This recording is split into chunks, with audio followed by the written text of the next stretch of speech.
Ms. Panagiotopoulou, what has changed recently in the last 4 or 5 years in the artistic profile and format of Athens Festival? Well, there were many changes, I have to say. The last 4 or 5 years we had a new artistic director. His name is Georgos Loukos, and he has a different vision for Athens and Epidaurus Festival. Firstly, the Athens Festival was a really long festival of 4 or 5 months. Now we have a more compact program. It lasts 1 month and a half, starts in 1st of June and finishes mid-July. And we have many performances during this period, but it's a more compact idea of the program. Secondly, we had a big change that we have many more venues now for Athens Festival. We used to have a really nice ancient Roman theatre at the foot of the Acropolis, the Herodes Atticus Odeon, which is still one of our venues, I would say, the main venue. But apart from that, now we use different places. For instance, there was an old factory, furniture factory, that we renovated it and we made 2 theatrical scenes there and 2 bars. That gave a different perspective in the artistic profile of the festival. Why? Because Herodes Atticus Odeon is a theater of 5,000 seats, and obviously you need to have big orchestra, big theatrical groups, stars, and really big names in order to fulfill a theater of 5,000 seats. Whereas now that we have smaller scenes, such as the ones that I mentioned before, we call the venue Piraeus 260. We have smaller scenes of 600, 700 seats, and we can have in those scenes smaller groups, music, dance, and theater, because Athens Festival has music, dance, and theater all together.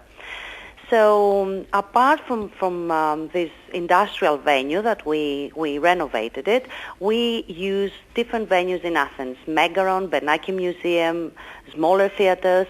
So that gives a different atmosphere in Athens. For a month and a half, it's like a big party where you can see different shows in different places and different style. You can have from classical music to modern music, from Greek music to world sounds. And that made us have a different audience, a larger audience, mainly young people, educated people, that they want to see what's new in the festival. And when I say what's new, Mr. Loukos really wanted to have them more alternative and avant-garde performances of Europe coming to Greece during the summer period, so that the Greek audience being able to attend really interesting things that going on around the world. So I think we had many changes the last year because of the length of the festival, because of the different venues, and because of the artistic procedure. It's not such a conservative one anymore. It's more open to different type of spectacles, I would say. Will you mention some of the highlights of this year's festival? Although we haven't announced our program yet, so I cannot say much. We are about to announce it at the end of March. I would say that we would have, I can mention 4 highlights of the festival. We are going to have a very famous orchestra, the Concertgebouw Orchestra from Amsterdam. We are going to have Les Arts Florissants, with William Christie. They are going to do the Pygmalion by Jean-Philippe Rameau. We are going to have the Simón Bolívar Youth Orchestra of Venezuela. And because I only mentioned music until now, I would like to mention a theatrical performance, which is important.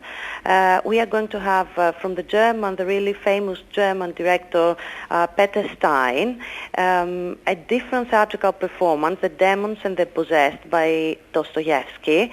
It's a very alternative performance. It lasts 8 hours, and you go to the theater, you have a break, you go out, you eat, then you enter the theater again, and it goes on and on for like a whole day, really. And apart from that, I would like to mention something from the dance field. You know that last year, Pina Bausch, the famous choreographer from Germany, died suddenly. So she had created a really important theater in Wuppertal.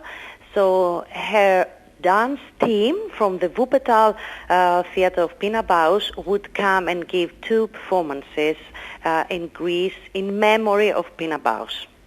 All right, and have you ever featured any Bulgarian performers who works in your festival? Listen, I can't remember much the last 4 years, but I can certainly remember one performance we had last year.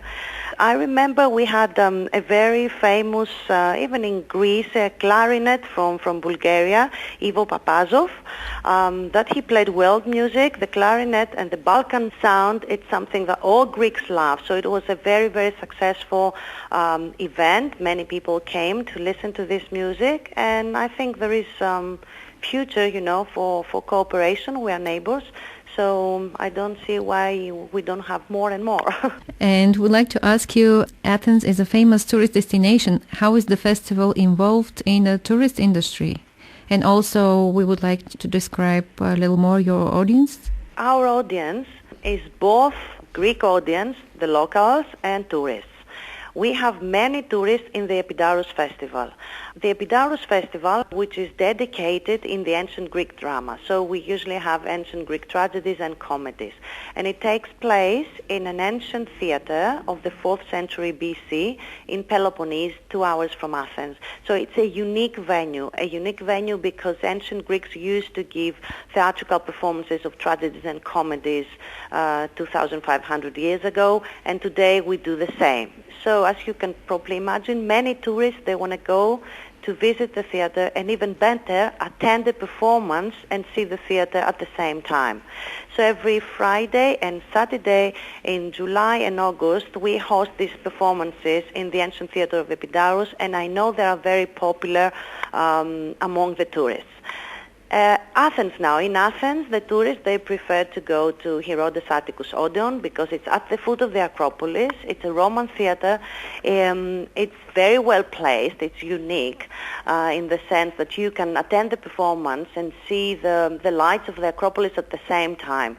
So usually the tourists, they prefer again to go and visit Herodes Atticus Odeon nighttime in the summer together with a performance. So we have tourists there.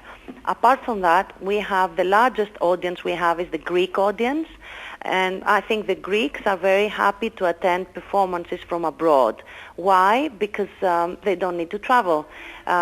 Since our festival brings foreign groups, music groups, theatrical groups, dance groups, they have the chance during the summer period, to go and see what's going on in other parts of the world, to see the new artistic trends, to see, the new singers, the new dancers, and I think they're very happy that the Athens Festival exists in Athens and they can do so.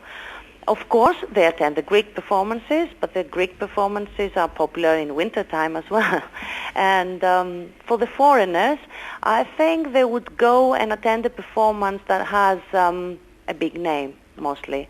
Like, we had Sylvie Guillem, the famous dancer from France. Yes, they would go and attend, a big star in an ancient theater. All right. Thank you very much for taking the time to give us this interview. Thank you very much too.